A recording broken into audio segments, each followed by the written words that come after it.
Comilla city corporation এলাকা জুড়ে যত্রতত্র গড়ে উঠছে অট্টালিকা। 53.4 বর্গ কিলোমিটারের এই নগরে আবাসিক ও বাণিজ্যিক ভবনের সংখ্যা 10,000-এর বেশি, যার বেশিরভাগই নকশা বহির্ভূত। মানা হচ্ছে না সিটি কর্পোরেশনের নীতিমালা। ভবন নির্মাণের ক্ষেত্রে মালিকদের স্বেচ্ছাচারিতার পাশাপাশি বেপরোয়া ডেভেলপার কোম্পানিগুলোও। নকশা বহির্ভূত এসব ভবনে ঘিঞ্জি হচ্ছে নগরের পরিবেশ, সড়কে দীর্ঘ হচ্ছে যানজট, ভোগান্তিতে পড়ছেন 10 লাখেরও বেশি বাসিন্দা।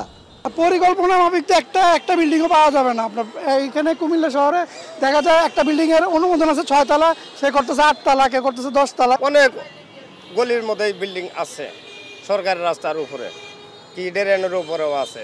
রোগিনী হসপিটালে গেছি বহুত কষ্টে, 1 ঘন্টা জ্যাম ছিল। যে পরিমাণ মানুষ বসবাস করতেছে এবং গাড়ি আছে সে পরিমাণ কিন্তু রোড বড় না, যার কারণে জ্যামজটের সমস্যাটা দেখা যায়।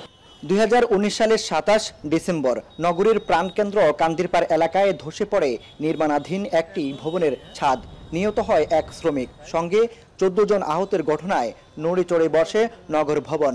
অভিযান শুরু হয় নগরীর শাহ সুজা মসজিদের সামনের Sikdar Anowara castle, Bagichagaon fire service অফিসের সামনে স্বর্ণকুটির ও আনন্দ কানন, পুরাতন চৌধুরীপাড়ায় জাকির প্যালেস এবং কান্দিরপাড়ের আনন্দ সিটি সেন্টার সহ কুমিল্লা নগরীর দক্ষিণ চর্থা, ঠাকুরপাড়া, ঝাউতলা, কালিয়াজুড়ি, অশোকতলা, শাকতলা, মুরাদপুর, মনোহরপুর সহ নগর জুড়ে গড়ে ওঠা নকশা বহির্ভূত ভবনের বিরুদ্ধে। এরপর 2020 সালের জানুয়ারি থেকে নকশা বহির্ভূত ভবনের তালিকা প্রণয়নের কার্যক্রম শুরু হলেও 4 বছরেও আলোর মুখ দেখেনি চূড়ান্ত তালিকা। তাই বৈধ অবৈধ ভবনের তালিকা নিয়ে কোনো তথ্যই নেই নগর ভবনে। নগরবিদরা এই দিকে খেয়াল রাখেন নাই এবং কোনো পরিকল্পনা ছাড়াই এই কার্যক্রমগুলো হচ্ছে বলে মনে হচ্ছে, এবং যার ফলে কোনো টেকসই কোনো উন্নয়ন হচ্ছে না। নিয়ম মানানোর জন্য নিয়মের কঠোরতার ব্যাপার। আসলে দুর্নীতি যদি না হয় এবং এইসব ক্ষেত্রে যদি সিটি কর্পোরেশন আপোষ না করে এবং অর্থনৈতিক লেনদেন না করে, তাহলে আমার মনে হয় যে এই তালিকাগুলো বেরিয়ে আসবে এবং কেউ 7 তলা ভবন নিয়ে 9 তলা নির্মাণ করবেন না। নাগরিক সমাজের প্রতিনিধিরা বলছেন ভবনগুলোকে নিয়ম মানাতে সিটি কর্পোরেশনকে আরো কঠোর হতে হবে। কঠোর ব্যবস্থা গ্রহণ করবে, প্রয়োজন বোধে বিল্ডিং ভেঙে দিয়ে সংস্কারের ব্যবস্থা গ্রহণ করবে। এই ধরনের অনেক সিদ্ধান্ত নেওয়া হয়েছিল, কিন্তু এগুলো রেজলিউশন ভুক্তই আছে। এই বিষয়ে দেখা গেছে যে তারা বলছে যে তারা ব্যবস্থা গ্রহণ করেছে, কিন্তু আমরা কোনো বাস্তবায়ন দেখতে পাইনি এই পর্যন্ত। সেটাও একটা বিরাট প্রশ্ন, কেন বাস্তবায়ন হয়নি।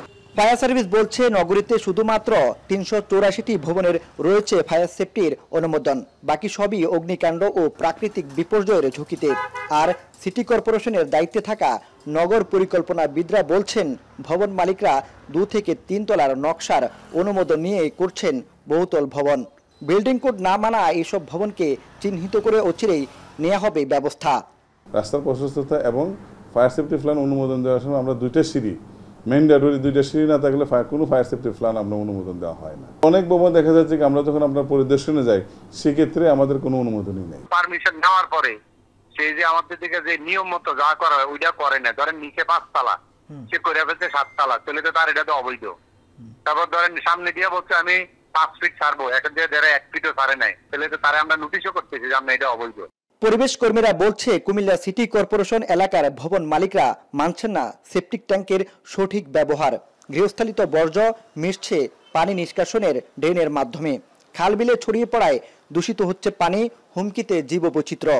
বড় ভবনের মানুষের সংখ্যার উপর ভিত্তি করে 3টা সেপটিক ট্যাঙ্ক থাকা উচিত, কারণ সেপটিক ট্যাঙ্কের মধ্যে তো আমাদের যে সলিড ওয়েস্টটা থাকে, এই সলিড ওয়েস্টটা আমরা ড্রেনেজের লাইনের যদি দিই তাহলে ড্রেনেজের লাইন ব্লক হয়ে পানি নিষ্কাশনের সমস্যা হবে।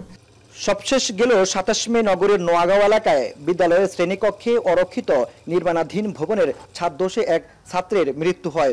পরিসংখ্যান বলছে গত 1 যুগে এইভাবেই নকশা বহির্ভূত ভবন কেড়ে নিয়েছে অন্তত 6 জনের প্রাণ। নগর জুড়ে তৈরি হওয়া এইসব ভবনের বিরুদ্ধে অচিরেই আইনানুগ ব্যবস্থা নেয়ার কথা জানালেন নগরকন্যা। আমি যে জায়গাতে আছি সেই জায়গাতে আমার সিম্প্যাথি বাক্য হবে একদমই নিজের অপারগতা। আমি অবশ্যই বিল্ডিং কোড বহির্ভূত যে ভবনগুলো তৈরি হচ্ছে সেখানে লিগ্যাল অ্যাকশনে আমি যাব।